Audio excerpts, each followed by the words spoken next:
সবাইকে স্বাগত জানাচ্ছি চ্যানেল আই ডিজিটালে। আপনারা জানেন আর কিছুক্ষণ পরই চট্টগ্রামের বীরশ্রেষ্ঠ শহীদ ফ্লাইট লেফটেন্যান্ট মতিউর রহমান স্টেডিয়ামে শুরু হবে বাংলাদেশ ওয়েস্ট ইন্ডিজের ৩ ম্যাচের টি-20 সিরিজ। আমরা জানি যে বাংলাদেশ টি-20 ফরম্যাটের শেষ 4টি দ্বিপাক্ষিক সিরিজে বাংলাদেশ জিতেছে। বাংলাদেশের সামনে টানা 5টি দ্বিপাক্ষিক টি-20 সিরিজ জেতার হাতছানি। বাংলাদেশের প্রতিপক্ষ ওয়েস্ট ইন্ডিজ, দুবারের টি-20 বিশ্বকাপ চ্যাম্পিয়ন। সুতরাং বাংলাদেশের জন্য এই সিরিজটি যথেষ্ট গুরুত্বপূর্ণ এবং আরও জানিয়ে রাখি এই সিরিজটি বাংলাদেশের জন্য বিশেষভাবে গুরুত্বপূর্ণ এ কারণে আগামী ফেব্রুয়ারি-মার্চে ভারত এবং শ্রীলঙ্কায় শুরু হবে টি-20 বিশ্বকাপের আসর। সেই টি-20 বিশ্বকাপের আসরের আগে বাংলাদেশ 2টি সিরিজ খেলার সুযোগ পাচ্ছে। ওয়েস্ট ইন্ডিজের সাথে 3 ম্যাচের সিরিজ, এরপর আগামী মাসে এবং ডিসেম্বরে দেশের মাটিতে আয়ারল্যান্ডের সাথে 3 ম্যাচের টি-20 সিরিজ। অর্থাৎ বিশ্বকাপ টি-20 শুরু হওয়ার আগে বাংলাদেশ 6টি ম্যাচ পাচ্ছে নিজেদের প্রস্তুতির শেষ পর্ব সারার জন্য। বাংলাদেশ ওয়েস্ট ইন্ডিজের সাথে খেলবে, তারপর আয়ারল্যান্ডের সাথে খেলবে। হয়তোবা এর মধ্যে আগামী ফেব্রুয়ারি-মার্চের আগে হয়তো বাংলাদেশের জন্য আরও 2-1টি ম্যাচ খেলার সুযোগ হতে পারে। তবে এটাই অফিসিয়ালি শেষ 6টি ম্যাচ।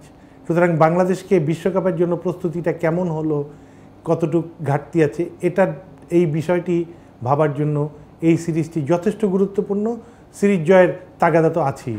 আমরা জানি ওয়েস্ট ইন্ডিজ চলতি সফরে বাংলাদেশ ওয়ানডে সিরিজ জিতেছে ওয়েস্ট ইন্ডিজের 2-1 ব্যবধানে।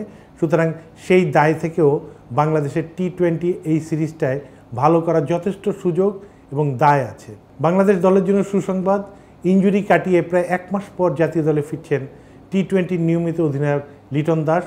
আমরা তাকিয়ে থাকব সাইফ হাসান, তানজিদ তামিম, তৌহিদ হৃদয়, লিটন দাসের সমন্বয়ে গড়া বাংলাদেশের ব্যাটিং অর্ডারটা ওয়েস্ট ইন্ডিজের সাথে কেমন করে। বাংলাদেশের বোলিংটা আসলে যেহেতু সত্যি কথা কি, বাংলাদেশে যেহেতু খেলা হচ্ছে নিজেদের মাঠে, স্পিনাররা না চাইলেও কিছু সুযোগ সুবিধা পাবেন। তো আমরা জানি নাসুম অত্যন্ত ভালো ফর্মে আছেন, তিনি খেলবেন। তাকে অ্যাসিস্ট করার জন্য সাইফ হাসান এবং অন্যান্য স্পিনাররা থাকবে। তো বোলিংয়ের দিকে আমাদের নজর থাকবে, বিশেষ করে পেস বোলিংয়ের দিকে নজর থাকবে। মুস্তাফিজ আছেন এবং এই তাসকিন থাকবেন, তারপর শরীফুল, এরা নিজেদেরকে প্রস্তুত করতে পারবেন এবং নিজেদেরকে শেষবারের মতো প্রস্তুতিটা সারার জন্য এই উইকেটটি কাজে লাগাতে পারবে বলে আমরা আশা করি। এবং আমরা দেখব যে আমরা শুধু চাই আগামী বিশ্বকাপের জন্য শুধু ব্যাটিং ডিপার্টমেন্ট না, বোলিং ডিপার্টমেন্টটাও যাতে নিজেদের সর্বোচ্চ প্রস্তুতি নিয়ে যেতে পারে এবং একটি ব্যালেন্স দল বাংলাদেশ টি-20 বিশ্বকাপে খেলবে এবং সেরা পারফর্ম করবে। এই জন্য প্রস্তুতিটা পূর্ণাঙ্গ হওয়া উচিত বলে আমরা মনে করি। অন্যদিকে বলতে পারি যে টি-20-র বড় দল ওয়েস্ট ইন্ডিজ, তাদের অনেক বিগ হিটার রয়েছে। আগেও দেখেছি ক্রিস গেইল, পোলার্ডদের উত্তরসূরিরা যথেষ্ট তৈরি।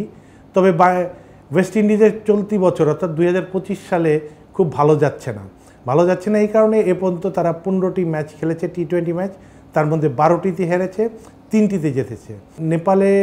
নেপালের সাথে তারা 2-1 টি-20 সিরিজ হেরেছে। অর্থাৎ কঠিন সময় পার করছে ওয়েস্ট ইন্ডিজ।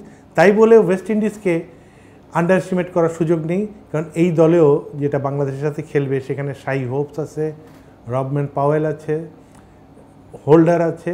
সুতরাং সব কিছু মিলিয়ে বাংলাদেশের জন্য একটি কঠিন পরীক্ষা, ওয়েস্ট ইন্ডিজের জন্য তাই। তবে আমরা তাকিয়ে থাকব চট্টগ্রামের উইকেটটি কেমন হয়, কারণ আমরা ওয়ানডে সিরিজে যেটা দেখেছি ঢাকার উইকেট নিয়ে যথেষ্ট সমালোচনা হয়েছিল। কালো উইকেট, সেটা স্পোর্টিং উইকেট ছিল না এবং ব্যাটসম্যানদের জন্য খুব কঠিন ছিল রান করা। এবার নিশ্চয়ই বাংলাদেশ ক্রিকেট বোর্ড এই টি-20 সিরিজকে সামনে রেখে তারা যথেষ্ট প্রস্তুতি নিয়েছে। আমরা জানি সাধারণত চট্টগ্রামের উইকেট বরাবরই ব্যাটিং প্যারাডাইস, স্পোর্টিং উইকেট থাকে, সেখানে ব্যাটসম্যানরা রান পায়। তো আমরা আশা করব এই সিরিজটি অর্থাৎ 3 ম্যাচের সিরিজটি যথেষ্ট ব্যাটসম্যান ফ্রেন্ডলি হবে এবং শুধু ব্যাটসম্যান ফ্রেন্ডলি না, দর্শকরাও যাতে এই খেলা দেখে মজা পায়। বাংলাদেশের যে বিশ্বকাপ টি-20 বিশ্বকাপ নিয়ে যে প্রস্তুতি, সেই প্রস্তুতির দিকে আমরা তাকিয়ে থাকব। ব্যাটিং বোলিং সব কিছু মিলিয়ে বাংলাদেশ ভালো খেলবে এবং সিরিজ জিতবে। পাশাপাশি আগামী টি-20 বিশ্বকাপের জন্য বাংলাদেশ তার সেরা প্রস্তুতিটি সারবে।